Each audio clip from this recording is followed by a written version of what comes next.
Hello, friends. This is another throwback to an episode that I originally published in 2019 about the good old dilemma of charging more for your products or services. So this is obviously a very charged topic because money is the language that our modern world speaks, and it's been good. It's been used for good, and it's been used for bad, and it's been used to hold people back and push some not so great people to the top. Capitalism is just how it is right now. And as a heart-centered entrepreneur, I know that you're juggling the different ways that you can best handle your work and serve the people who need your help, while also creating the kind of life that you deserve for your family and for yourself. So in this episode, you're going to get some insights on how to raise your prices while still feeling like an ethical business owner. If you're torn between serving people who don't come from super high income families and generational wealth, but you know that you can't survive by keeping your prices at the discount supermarket level, then this episode should give you some clarity and some options. I mean, don't get me wrong, I love a good discount just like anybody, and I know that, certain stores are great for shopping for certain reasons, and so it's just like, this isn't about that. This is about you and your high value products and services that you're trying to sell in order to make a living for yourself. Obviously, I can't make the decision for you, but I can help you to feel a little more grounded in how raising your prices doesn't mean that you're cutting yourself off from helping folks from lower income brackets. This is Compassionate Side Hustle Strategy, hosted by me, Rochelle Sanchez. I help solopreneurs like you build good habits and compassionate systems that allow you to show up consistently and authentically in your business. The end goal is to help you onboard a virtual assistant who's 100% aligned with your mission and within your budget. But there are a few things you should probably get in place first, right? That's why we're here. You deserve to do what you love for a living, and I believe that you're closer than you think. So clear your schedule and let's get to work on the next best step for you on your business journey.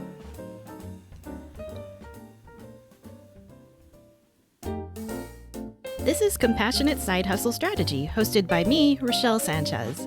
I help solopreneurs like you build good habits and compassionate systems that allow you to show up consistently and authentically in your business. The end goal is to help you onboard a virtual assistant who's 100% aligned with your mission and within your budget. But there are a few things you should probably get in place first, right? That's why we're here. You deserve to do what you love for a living, and I believe that you're closer than you think. So clear your schedule and let's get to work on the next best step for you on your business journey. I'd like to talk to you a little bit about raising your prices and some things that might be coming up for you, especially if the idea of raising your prices doesn't feel good or feels like something that you're not allowed to do. And I know that a lot of people, we base our prices based on how worthy we feel of that price and how we feel about the people that we want to help with our business and our products and our services. And so today I'll be presenting you 3 comforting thoughts if you happen to be freaked out about raising your prices because you know that it's time, but you also wish it wasn't because you wish that you could help everyone and you could help everyone without having that financial barrier between you. Here are 3 comforting thoughts if you're freaked out about raising your prices. And just to get into this, when do you know that it's time to raise your prices? The answer is probably when it's already too late. And I'm kidding, but I'm kind of not kidding because you have a business and you're still weird enough to be insisting on continuing to grow this business that you've chosen instead of maybe letting it go and leaning more into your corporate day job or trying something else out. So you know that you can help people.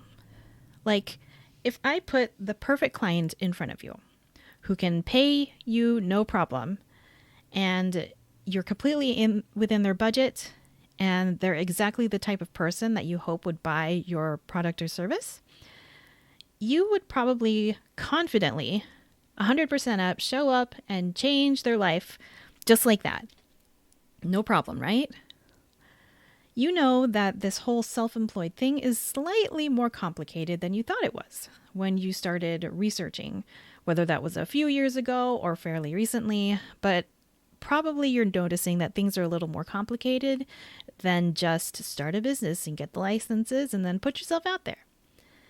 But you know that you want more and you want better. And you know that you deserve more and you deserve better. So since we're all on the same page, let's talk about some objections that might be coming up for you inside your own head. This is what I call the inner drama around raising your prices.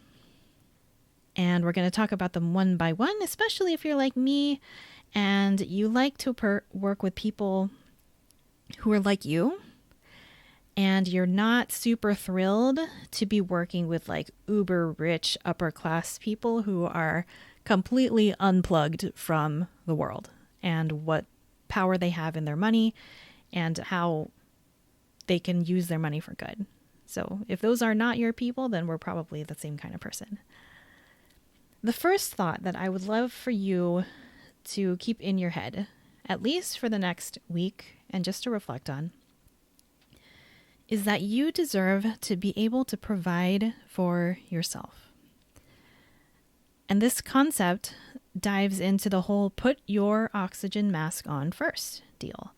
So if you, well, not right now anyway, because of COVID and the pandemic, but if you're a frequent flyer and you're familiar with what happens at the beginning of most plane rides, at least the not the super private jet kind, because I've never been on those, but at least on the commercial flights, right? They do the safety check and they say, in case of an emergency and in case you need oxygen, then these masks will come down from the compartment above you and ideally you'll put on your mask first. So if you have kids or maybe you're like me and you have a special needs brother, then the idea is that you put on yours first before you put on theirs. And the concept for this is that if you don't take care of yourself, you won't be able to take care of other people. And I would say that the same thing goes with money. So let's say that with your current business, you're working 90-hour work weeks. You're taking consults for $20 per hour or less, thinking that, the networking value is worth scrunching in an extra meeting into your already packed day with your family and your day job and whatever. And you're rushing back and forth from workshop to training to school drop-off, and your kids are starting to know you as the person who's here sometimes and cusses a lot and drops off food but is super busy, so don't talk to them. And as long as the bills are paid and the family is fed, you'll just keep plugging along because eventually things will get better. And you let the guilt go because, every parent has lots of work to do, right? Every person with a family has lots of work to do and everyone is overloaded. But here's the thing. You deserve to provide better for yourself. So what if the rest of the country's same demographics and psychographics as you? Age, sex, income, identity. So what if they're all doing it this way? You deserve better. You deserve to be the person who's doing it a little differently and not stretching yourself and not trying to be the person who sets all of these new records that we don't even get credit for, right? You deserve better than the crap that you've been putting up with for too long. And sure, if it takes a while to transition into that higher price type of living, then you'd be amazed how many months it can take to figure out how to pronounce the word no, right? It's okay if it's taking a while, but you're better off being in the awkward transition period right now, as you are, than if you're just going to keep putting it off until someday. Eventually, I'll raise my prices. Like once I prove this and that, once I make this many sales and I can prove that people want this thing. So the solution to that is to know that this is for you. This is one step in your entrepreneurial journey. And I'm asking you now to set a date to raise your prices. You can put the date 6 months out if you have to. It's a little better if it's more like 2 months from now, just so that you remember it and you keep paying attention to it. But make it official and do it for yourself because you know that it will help. Remember that you're resilient enough to keep up with your current workload. You're experienced enough already to know that good things take time, and you're trustworthy enough to do the work that needs to be done and focus on the small changes that need to happen between today and the official first day of your new prices. Resilient, experienced, trustworthy. That's all of you, okay? So keep that in mind. Now let's talk about something that might be holding you back when it comes to raising your prices, aside from you actually deserving it and it being a good idea. You are not a bad person for wanting more money. You're a good person. You're a good person who knows that good work requires and deserves financial support. And so here's what I mean. We tend to overcomplicate things when it comes to our businesses. We want to pretend that this is existing in some kind of vacuum that has nothing to do with the outside world because it's just so complicated sometimes. So let me compare it to something that you're probably used to seeing or hearing about. Let me ask you a question. Is every person who asks for a raise a bad person? And the answer is no, right? Lots of good people ask for a raise. You probably know quite a few people who have asked for and deserved a raise because of all the work that they put into their job and they didn't get it. So I hate to break it to you, but in your business where you're the boss and you're in charge and you're doing things your way, you are putting a lot of work into your job and you deserve a raise. You're not doing it to swindle people. I mean, you're planning to make some serious change in people's lives because of what the money will do for you and how you can serve people and how you can show up and make your service or product even better.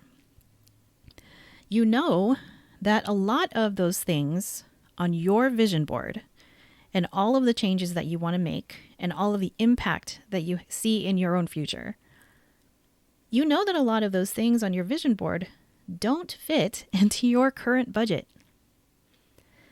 Consider yourself a CEO in a scaling business. You are not an entry-level admin assistant. I mean, sure, you may be doing all the admin type stuff, and that's fine because we're all bootstrapping in our own ways. So you might be doing the admin things, but you're also wearing all the boss hats too, like the budget hat, the marketing hat, the human resources hat, the networking hat, and all of that. Also, I need to remind you that you probably know what it's like to work for a boss who's scrimping and saving and totally cheaping out on ridiculous things in your day job or in any kind of job that you've had before that you didn't create from scratch. And you know what it's like to work for a boss who's doing all that, expecting it to show up somehow in the quarterly profit and loss report. And you know, and I know, that cheapo boss with their questionable decision making, it never works. It never comes out how they want, and they make their employees miserable, and it doesn't ultimately help anyone to be that cheapo, right? You know this from years in the corporate trenches, in your retail work, in, your partner's work, and in everything you've witnessed as a working adult. So it's time to start leading your business the way you wish people would lead at your day job. That's really the only way that real change happens, when the decision makers start putting their money where their mouth is and planning and executing the changes that need to happen so that will actually make a real difference in the world that you're trying to create, in the service that you're trying to provide. So here's your call to action. Give yourself a raise. Give a raise to the person in your business who's pulling the biggest load, the person who believes in the company more than anyone, and is also the person who is in it for the long haul no matter what. And that's you. So remember, we're talking about 3 comforting thoughts in case you're freaked out about raising your prices. The first one was that, hands down, you deserve to be able to provide better for yourself. Like, no excuses, no caveats, and, you just deserve it. The second one was that you're not a bad person for wanting more money, and that you are actually a good person who knows that good work requires and deserves financial support. And then finally, I want to point this out to you because a lot of our prices have to do with what we believe other people can afford. And I just want to say this as the third way that you can kind of be a little more compassionate toward yourself. You can still be accessible to people of all budget sizes, even if you raise your prices. And this is a big one, and I know it was a big one for me too. But you can increase your prices for people who can afford them, both financially and emotionally. There are plenty of families out there who can afford larger investments in what you have to offer, and they fully understand how much it will benefit them. And it's actually not that difficult for them to pay that much, like from a budget spreadsheet financial type of way. They don't have to have like a divorce threatening talk with their spouse or pull their kids out of private school to do it. They have healthy marriages or partnerships, and they communicate clearly with each other. And you don't have to worry so much about being a handicap on their lifestyle. People who are rich are good at managing money. And usually that's how they got that way to begin with, although we could probably talk about that in different ways. So why don't we talk about what this is really about? What if you don't want to help the rich people? What if you want to help the people who are poorer or not super rich or are struggling? Here's the thing. Having low prices is not the only way to help the people that you want to help. I get that you want to be available and within reach of these people that mean a lot to you. And I think that that's good. To an extent, that's great because that means that you're still plugged in. You're not completely lost when it comes to what's going on in the real world. We all see devastating news on social media every day. And we all know what it's like to feel helpless, like immediately. People are starving, underserved communities are being abused, rich white men have all the control, and it can really be something to feel all those feelings and then feel personally responsible through your own offer and your own business for helping all of them. But I want to ask you, who can help them? And I know that you're probably expecting me to talk about like nonprofits and people with more money and all that stuff. But you know what? You can still help them. You can help them for free. And free is even more accessible than cheap and underpricing yourself. Free also feels more generous to receive, for them than like cheap does. I'm keeping my prices cheap. And here's what I mean. A few ideas for helping people that you want to help for free. You can start volunteering. You can volunteer for local charities and nonprofits, and you can find a way to work with those people that you really care about face to face. Or you can make regular donations to causes that you care about, and you can share about those causes through your marketing, or you can even make a certain promotion or launch about a certain cause that you care about. You can do fundraising for them. You can include that special cause in your overall branding and business message. Like, consider donating a certain percentage of every invoice that you send out to something you care about. And then that way, that cause gets more publicity. They get some money from you via your clients or your customers because they're happily paying your raised prices, right? You can also get involved with your library, with your chamber of commerce, with local government, or your small business development center to provide your services free of charge through already established programs. The nice thing when you choose to help out this way for free instead of keeping your prices cheap is that word will spread about the good work that you want to do, and you'll get that feeling of fulfillment, from helping people out much more quickly and much sooner than if you tried to do it all by yourself by selling directly to people who are struggling with money and waiting until years later when you finally turn a profit, if you ever do.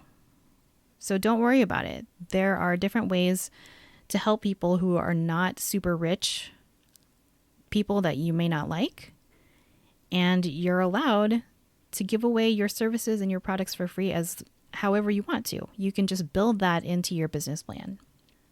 So let me review for you. Again, these were 3 comforting thoughts if you happen to be freaked out about raising your prices. The first one was that you, hands down, deserve to provide for yourself. You deserve that, and no one can take that away from you. And it's just not even up for discussion. Like, you actually deserve this. You, in all of the work that you put in, or in all the smart ways that you're coming up with new solutions to help out the communities that you really care about, you deserve better. You deserve better than all this other crap that you're having to put up with because you don't have enough money in your business bank account to cover all of, the system things and the tools and the shipping and all of that stuff. So you deserve better. You don't have to keep struggling. You can just go ahead and raise the prices. It's a business, right? The second reminder was that you are not a bad person for wanting more money. Good people get raises at corporate jobs. You deserve a raise at your own job that you've created for yourself. You are a good person who knows that good work requires and deserves financial support. So don't hesitate on raising your prices so that you can be paid a little bit more to do the excellent work that you're doing in your business, especially since you're wearing all of those hats, right? And then finally, don't worry about being accessible to people of all budget sizes, because there's no way that you can single-handedly save or help all of the people that you want to help in this world. There's a lot of work to do. That's for sure. Like, we have all of these movements going on right now. I know that there are a lot of causes that you care about, and there are ways to help them for free that have no financial thing attached to them. You don't have to give up your own money out of your own wallet to help people, because you can volunteer and you can make donations out of your donation budget, or you can host a fundraiser through your business and donate the extra funds to that cause that you care about, or even other ways, of course, with volunteering in your community, volunteering with already established programs where they need someone with your background and your experience to just come out and help and mentor and, do all of the good things that aren't necessarily money related, if that seems to be a big hang up for you. So you can help for free or for cheap, but there are other ways to go about it. Okay. So with that being said, please go ahead and raise your prices. I know that it might be a little more complicated than that because money is emotional, right? And even in all of the sales things that we read and we learn, they say people buy based on emotion and how they feel and how they, all of that stuff. And well, it goes the other way too. We set our prices on emotion, and we create these offers and these products and these designs, and we put all of our creative juices out there because of how we feel about the world and how we feel about the impact that we want to make. And so I want you to go ahead and take yourself seriously and raise your prices. Understand that things cost money. It's not just one of those things where, oh, if you sell this, then that means you're a business owner. No, it's more complicated than that. And now that you know that, you can raise your prices knowing what you've learned, and also keeping in mind that this will make things easier for you. You're probably going to be scaling a lot over the next, 6 months, year, 2 years. And as you start hiring more help, as you start running more marketing campaigns, as you start collaborating with other people whose businesses align with yours, this will be good for you in the long run to have prices that allow you to be creative and serve in the way that you are being called to serve. I hope that you found this episode helpful on raising your prices. And to sum up, I want to review 3 takeaways one more time. First is that you deserve better. The most important key message here is that as a compassionate solopreneur, you deserve to be able to provide for yourself. Raising your prices is a reflection of the value that you bring, and it allows you to escape the financial struggles often associated with running a business. There's nothing wrong with it. Which brings me to the second point. Raising your prices doesn't make you a bad person. Good people get raises, right? And as the single solopreneur behind your own business, you are putting in the hard work and wearing a lot of hats and creating financial support for yourself, for your good work is not greedy. It's a fair and necessary step, and good people who do good work deserve to be compensated well. And that includes you. And finally, remember that you can be compassionate and accessible even with increased prices. I encourage you to start thinking beyond monetary transactions as a way to help the communities that you care about most. You can volunteer, you can donate, you can write letters, make calls during elections that you know will affect your people, and you can fundraise for causes that you care about. Making a difference doesn't always have to be tied to the price tag of your products or services. So let yourself be creative with the work you're here to do in this world. It may even help you think about how to do less work in your business so that you can free up more time and energy to do the important work that doesn't make money outside of your business. Food for thought, huh? All right, that's all for today. I appreciate you, and I'm hoping you're doing all right with all the things happening in the world right now. Stay focused, practice good self-care, and I will see you in the next episode.